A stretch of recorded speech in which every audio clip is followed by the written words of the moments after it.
पर विचार करना कि शंकर भगवान की शिवरात्रि साधना की रात्रि होती है। शंकर भगवान की शिवरात्रि एक आराधना की रात्रि होती है।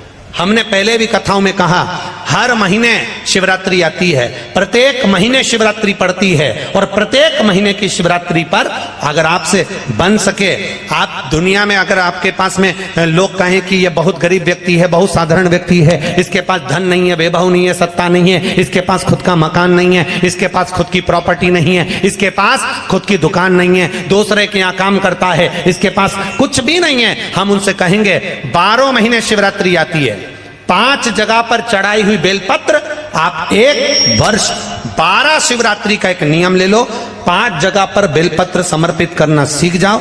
एक बेलपत्र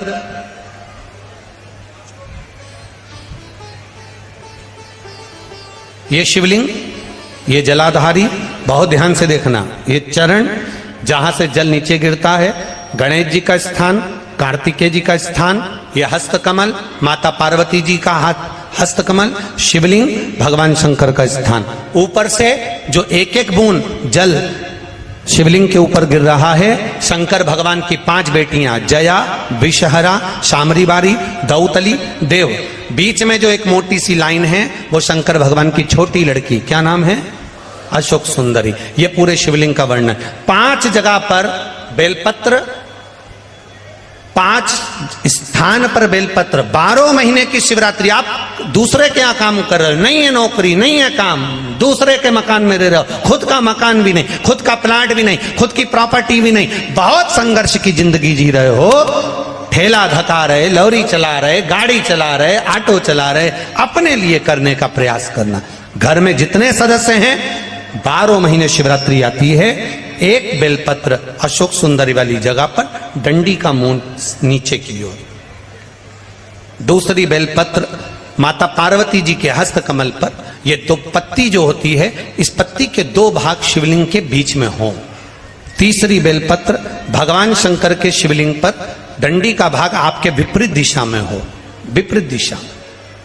चौथी बेलपत्र भगवान शंकर का जहां से जल बहकर जाता है, जमीन पर जो जल बहता है, जमीन पे से जो जल बहकर जाता है, चौथी बेलपत्र उस जमीन के जल पर जहां से वो पानी बहकर जा रहा है, पूरे शिवलिंग को छोड़कर जहां से पानी जमीन पर बहकर जा रहा है उस स्थान पर। और 5वीं बेलपत्र नंदी का जो पांव ऊपर उठा हुआ है, उस पांव के पास में 5वीं बेलपत्र समर्पित करना। एक शिवरात्रि से लेकर 12 शिवरात्रि जो 1 वर्ष तक कर लेता है, 1 वर्ष अपनी कड़ी मेहनत के साथ में मेहनत पूरी करना, और ये 5 बेलपत्र हर महीने जो शिवरात्रि आती है उस पे समर्पित करना प्रारंभ कर दीजिए और मेहनत करना प्रारंभ कर दीजिए। आपको आपके कर्म का फल मिलेगा, साल भर के अंदर आप अच्छे बनकर बैठ सकते हैं।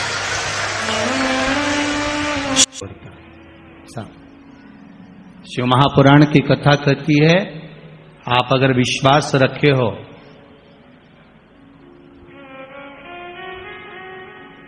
सफेद आंकड़े की जड़,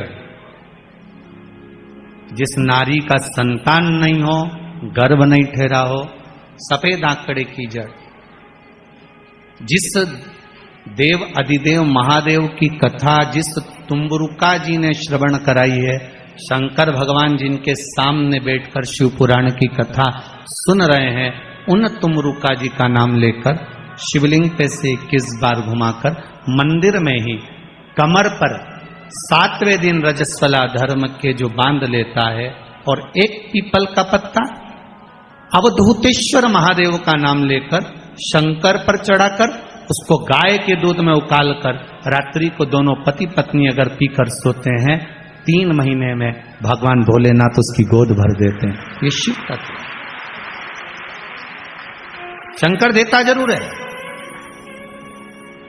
माता अंजना के यहां स्वयं शिव महापुराण की कथा कहती है, स्वयं शास्त्र वर्णन करता है, माता अंजना माता के गर्भ से संतान नहीं हुई। 42 वर्ष की माता अंजना हो गई थी, और 42 वर्ष की होने के बाद भी माता अंजना के गर्भ से संतान नहीं थी। जब संतान नहीं हुई तब बार बार निवेदन करा महाराज केसरी से, तब नहीं संतान हुई तब अपने पिता से जाकर निवेदन करा, पिताजी गौतम बाबा से निवेदन करती है माता अंजना कि मेरे गर्भ से संतान नहीं, मुझे औलाद नहीं, क्या करूं?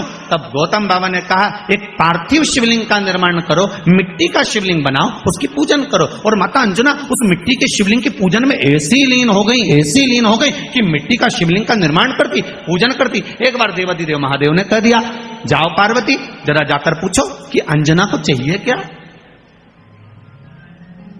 अंजना माता को चाहिए क्या। अच्छा, सारे देवताओं को सबसे ज्यादा टेंशन देवाधिदेव महादेव से रहता है, क्योंकि ये बिना सोचे बिना समझे किसको क्या दिया है कोई भरोसा ही नहीं होता।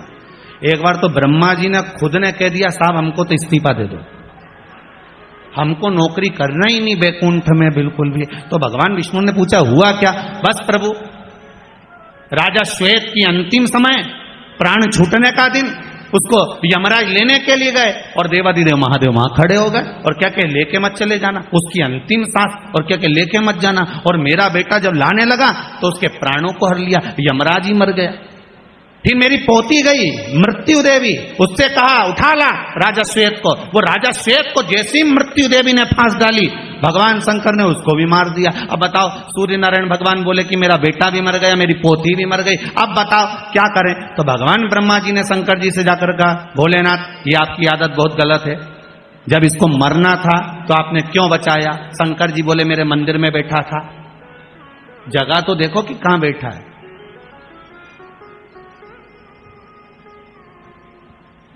ब्रह्मा जी ने भगवान विष्णु से कहा हमको ये काम नहीं करना, आप तो हमारा इस्तीफा स्वीकार करो। भगवान विष्णु ने शंकर जी से कहा, भोलेनाथ जी अब इनके बेटे को, सूर्य नारायण के पुत्र को और पोती को जीवित करो। शंकर भगवान करे एक शर्त पर जीवित करूंगा, जहां मेरा भजन हो रहा हो, जहां मेरी कथा हो रही हो, अगर कोई महामृत्युंजय मंत्र का जाप कर रहा हो, श्री शिवाय नमस्तुभ्यम जप रहा हो, शंकर का पंचाक्षर मंत्र नमः शिवाय जप रहा हो, शंकर जी कहते हैं उस समय पर मृत्यु उसको ना घेरे। तो इतने में सूर्य नारायण भगवान कहते हैं शपथ लेता हूं, संकल्प लेता हूं, जहां आपका नाम होगा, अगर पृथ्वी पर कोई मरने का भी समय आ गया तो पहले आपसे पूछा जाएगा उठा ले, तुम बोलोगे तो बात दूसरी है। शंकर जी बोले हम बताएंगे तो उठाना, हम बोल दें अगर ये शंकर जी का नाम जप रही है और पड़ोसन नी जप रही है तो हम इशारा कर देंगे बाजू वाली को उठा ले। तुम टेंशन मत ले रहो, तुम तो शिव जपो। अब क्या सोचना, अब सोचो क्या, इसलिए शिव का धीमा बजाओ भोलानाथ डमरू